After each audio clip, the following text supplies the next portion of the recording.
On peut globalement définir 5 types de hooks que je vais te présenter dans cette vidéo. Tout d'abord, les hooks controversés qui vont essayer de créer de la surprise, de briser une croyance, de dire arrête de dire ne fais pas ça, ne faites pas confiance à telle personne, tel type de marque, etc.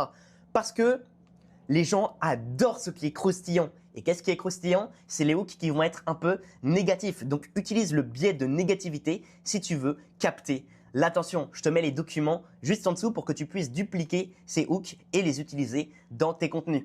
Deuxièmement, les hooks de storytelling, des hooks où tu vas être vulnérable, des hooks où tu vas parler de ton identité, de là d'où tu viens, des hooks où tu vas créer la relation avec l'audience. Par exemple, je lis vos messages, je sais que beaucoup d'entre vous galèrent avec ceci.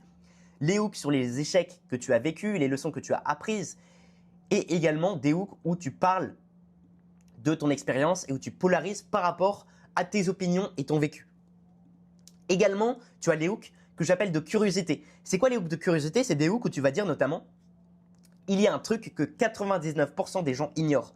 L'idée dans ce genre de hook, c'est d'indiquer dès la première phrase que la plupart des gens ne connaissent pas quelque chose que tu vas présenter. Donc soit cette chose est cachée, soit c'est un truc que la plupart des gens ignorent, soit c'est un truc que les gens n'ont pas compris. Par exemple, je me souviens d'un hook que j'avais vu sur YouTube, enfin même d'un titre de vidéo où c'était « Vous n'avez pas compris cette scène, vous n'avez pas compris tel film, vous n'avez pas compris tel sujet ». Et ça marche extrêmement bien. Donc c'est ça globalement la curiosité où tu essayes de faire en sorte que les gens se disent « Ah ouais, là j'ai un truc intéressant à apprendre dans cette vidéo que je ne connais pas aujourd'hui ». Tu vas également avoir les hooks que j'appelle psychologiques. Alors là, c'est un peu plus large. Ça va être des hooks, par exemple, qui vont montrer que vous connaissez votre audience. Vous devez entrer dans la tête de votre prospect. Ça peut également être des hooks de révélation, donc un secret bien gardé. J'ai reprogrammé mon cerveau pour devenir musclé, par exemple. Et donc, pour un coach sportif, c'est un contenu qui peut marcher.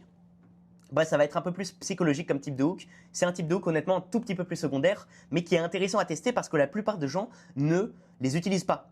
Et ça va être des hooks qui sont en général très bons pour vendre. Par exemple, laisse-moi deviner, tu as tel problème. Je parie que tu as habitude chaque jour par semaine et donc tu dois arrêter ça. Tu penses à ça en ce moment même. Dans ta tête, tu te dis telle phrase, telle objection.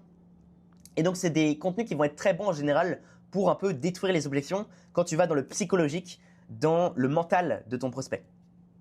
Également, tu vas avoir le hook que j'appelle hook en deuxième phrase. C'est-à-dire un hook qui va pas être la première phrase, ça va être un peu plus tard dans ta vidéo. Par exemple, ce n'est pas ce que tu crois. L'idée, c'est de dire, justement un peu de curiosité, ce que tu vas voir dans cette vidéo, c'est pas ce que tu penses et donc tu dois rester sur cette vidéo si tu veux apprendre cette chose qui n'est pas ce que tu penses. Tu vas te détester de ne pas l'avoir su plus tôt. Ça va en énerver certains. Maintenant, tu as les 5 types de hooks. À toi de les utiliser. Je te mets le document juste en dessous, tu peux le dupliquer.